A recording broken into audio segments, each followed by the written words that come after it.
الرحیم الحمدللہ رب العالمین وصلی اللہ علی محمد وآلہ الطاہرین اللہم صلی علی محمد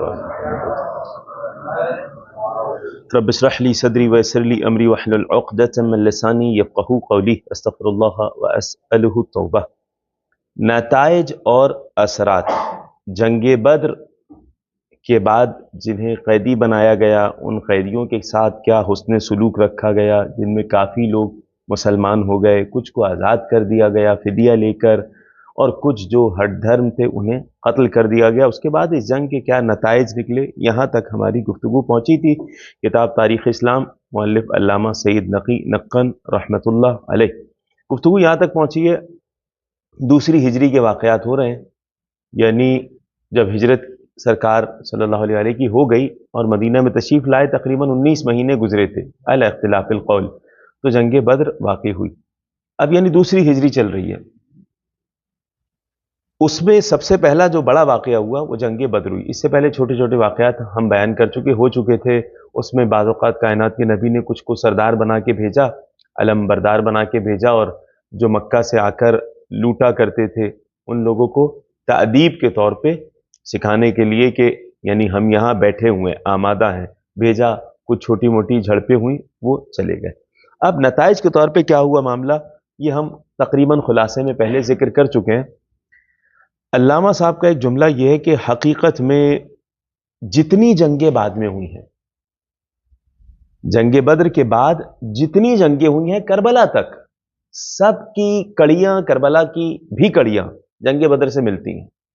یعنی اتنا تاریخی واقعہ یہ، جتنی جنگیں ہوئی، نتیجہ کیا نکلا، یزید کا وہ قول بھی نقل کیا ہے، لیت اشیاخی، کاش میرے بزرگ جو بدر میں مارے گئے وہ آج زندہ ہوتے، وہ دیکھتے کیسے میں نے ان کا بدلہ لے لیا۔ تو یہیں سے اگر انسان اس تاریخ کو صحیح سے پڑھ لے تو جان جائے گا کون حق پر ہیں، کون رسول کے ساتھ ہیں، اور کون رسول کے مقابلے میں آئے۔ وہی جو جنگ بدر میں مقابلے میں آئے، بعد کی جتنی جنگیں ہوئیں سب میں وہ لوگ اسلام کے خلاف ہی رہے ہمیشہ۔ نتیجہ دے دیا وہ یزید کے اس قول سے۔ حتیٰ مولا کائنات کے مقابلے میں جو آئے، پہلے سب سے پہلے امیر المومنین اسلام کے مقابلے میں کون آئے؟ ظاہری خلافت میں کون سی جنگ ہوئی ہے؟ سب سے پہلی جنگ مولا کائنات کی ظاہری خلافت میں جنگ جمل ہوئی، پھر اس کے بعد جنگ صفین ہوئی، پھر جنگ نہروان ہوئی۔ جنگ جمل میں کون آیا؟ طلحہ زبیر آئے۔ طلحہ کا بھی چچا مارا گیا تھا بدر میں، زبیر کا بھی چچا مارا گیا۔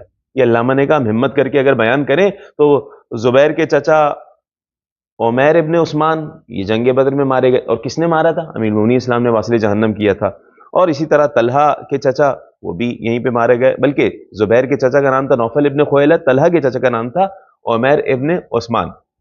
ہم نے بیان کیا 35 لوگ وہ تھے جو امیر المومنین علیہ السلام کی تلوار سے واصل جہنم ہوئے۔ شیخ مفید نے ان 35 میں حتیٰ 35 لوگوں کا جو نام لکھا ہے اتفاق ہے، یعنی اتفاق سے مراد وہ اردو والا اتفاق نہیں، یعنی مؤرخین کا اتفاق ہے کہ 35 امیر المومنین اسلام کی تلوار سے مارے گئے اور 35 دوسرے مسلمانوں نے یا ملائکہ نے۔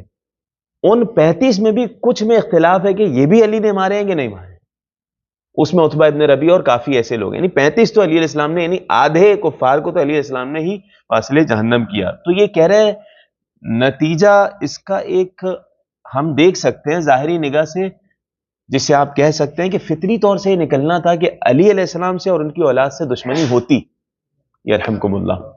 اولاد علی علیہ السلام سے دشمنی ایک فطری سی جو نسلوں میں چلتی رہی ہے۔ اس کے بعد وہی رشتہ داری بیان کی جو کئی مرتبہ ہم بیان کر چکے ہیں، علامہ نے یہاں بیان کیا، اس کو ہم تیزی سے بلکہ عبارت پڑھ لیں گے۔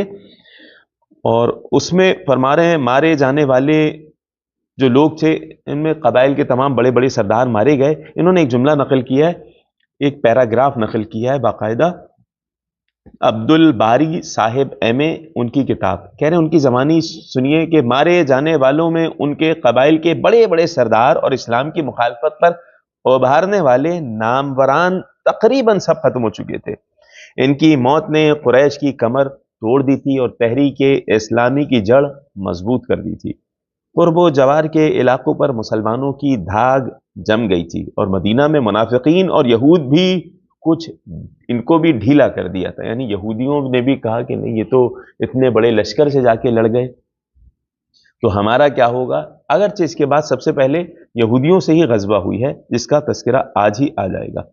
یہ دعوت دہلی سیرت طیبہ 16 ستمبر 1959 1959 اس وقت کے رسالے میں آئی ہے، 12 ربیع الاول، اس طرح 1380 ایک کم 80 یہاں پہ آیا۔ اب علامہ کے جملے دیکھیں، علامہ فرما رہے ہیں یہ تو عام اسلامی نگاہ سے اس کا قریبی نتیجہ تھا جو ذکر کر دیا۔ قریبی نتیجہ اتنے بڑے بڑے سردار مارے گئے، اب جو بعید نتیجہ تھا بہت طویل عرصے تک اس کا بدر کا نتیجہ رہا، وہ کیا تھا وہ بیان کر رہے ہیں ابھی کہ اب ذرا اس جنگ کے اثرات پر مقتولین کی اس فہرست کو سامنے رکھ کر غور کیجئے، نتیجہ بہت پیارا دیں گے۔ آپ دیکھیں جو حضرت علی ابن ابی طالب علیہ السلام کے ہاتھوں قتل ہوئے، تو آپ کو اس میں زیادہ تعداد بنی امیہ کے افراد کی ملے گی۔ زیادہ تعداد جو جنگ بدر میں علی علیہ السلام کے ہاتھوں مارے گئے وہ بنو امیہ کے تھے۔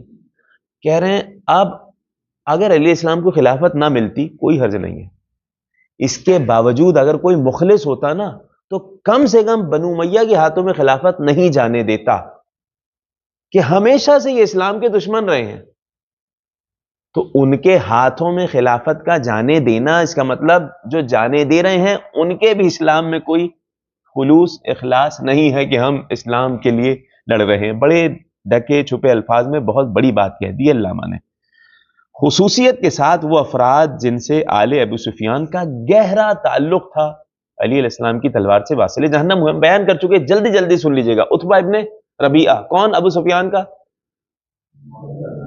سفیان کا سسر، معاویہ ابن ابو سفیان کا نانا، جزاکم اللہ خیرہ، اس کا بیٹا ولید ابن عتبہ، حاکم شام کا ہی کون؟ معاویہ ابن ابو سفیان کا کون؟ مامو۔ ابو سفیان کا بیٹا ایک حنظلہ ابن ابی سفیان، یہ کون؟ معاویہ کا بھائی ہو جائے گا۔ اسی طریقے سے شیبہ، یہ کون ہو جائے گا؟ چچا ہو جائے گا، ٹھیک، ہندا کا چچا تھا، ایسے ہی ہے، ٹھیک۔ تو یہ ساری رشتہ داری کہہ رہے ہیں نانا، بیٹا، اور ہندا کا بھائی، معاویہ کا حقیقی ماموں، پھر حنظلہ کے قتل کی کیفیت خود علی علیہ السلام نے بیان کی، غالباً پہلے آ چکی ہے۔ ان کے علاوہ دوسرے بنی امیہ کے لوگ جیسے عاص ابن سعید ابن عاص ابن امیہ وغیرہ، کہہ رہے ہیں یہ داغ عربوں کی انتقام پسند فطرت کی بنا پر بنو امیہ اور بالخصوص نسل ابو سفیان کے دلوں سے مٹنے والے نہیں تھے۔ یہی بات کر رہے ہیں علامہ۔ پیغمبر کے بعد اگر کوئی سیاسی مصلحت اس کی متقاضی نہ سمجھی جائے کہ بنی ہاشم اور علی و آل علی کے خلاف ان کے جذبات کی پرورش کی جائے، تو پھر اس کو تدبر کے خلاف ایک سیاسی غلطی ماننا پڑے گا۔ یہ جو بات کی ہے انہوں نے، کہہ رہے ہیں ہم پہلی بات تو سیدھی سی ہے کہ علی علیہ السلام سے دشمنی تھی، اولاد علی سے دشمنی تھی، تو یہ بنو امیہ کو لے کے آ گئے۔ اگر کوئی آ کے حسن ظن بھی کرے نہیں دشمنی نہیں تھی، پھر بھی آپ کی یہ بہت بڑی سیاسی غلطی ہی سمجھی جائے گی کہ آپ بنو امیہ کو لے کر آئے۔ یہ بیان فرما رہے ہیں، کہہ رہے ہیں اس کا نتیجہ یہ ہوا کہ حقیقت میں شام کے دربار میں انہی ابو سفیان اور ہندا کے پوتے یزید کہ ان اشعار کی گونج سنائی دی کہ جو اس نے حسین ابن علی علیہ السلام اور تقریباً پورے خاندان رسول کے قتل کیے جانے اور اسیران اہل بیت کے لائے جانے کے موقع پر اشعار پڑے تھے، جس میں اپنے بدر والے بزرگوں کو یاد کیا اور کہا تھا کہ آج اگر وہ ہوتے مجھے شاباشی دیتے کہ میں نے کیسا ان کا بدلہ لے لیا۔ اس کے ساتھ ذرا ہمت کر کے علامہ فرما رہے ہیں، ذرا ہمت کر کے نوفل ابن خویلد، زبیر کے چچا، عمیر ابن عثمان، طلحہ کے چچا، ان کو بھی دیکھ لیجئے تو اندازہ ہو جائے گا کہ جمل ہو، صفین ہو، کربلا ہو، سب کے سب اسی جہاد اسلامی کے مختلف اجزاء ہیں جن کی پہلی کڑی جنگ بدر میں ہے۔ غزوہ بنی قینوقا ہم بیان کر چکے کہ مدینہ میں 3 یہودیوں کے گروہ تھے، قینوقا، بنی نذیر، بنی قریظہ۔ ان تینوں نے آ کے رسول کے ساتھ عہد کیا تھا شروع میں ہی، اور پورا عہد نامہ لکھا گیا تھا جس کی شرطیں پہلے آ چکی۔ ان میں سے ایک یہ تھی کہ اگر ہم عہد کی خلاف ورزی کریں تو آپ ہمارے جان مال کے ذمہ دار نہیں ہیں۔ بنی قینوقا والوں نے عہد میں ایک چیز یہ بھی تھی کہ اگر مسلمانوں پہ حملہ ہو تو آپ مدد کریں گے، مدد نہیں کی کوئی حرج نہیں ہے، سرکار نے کچھ نہیں کہا انہیں۔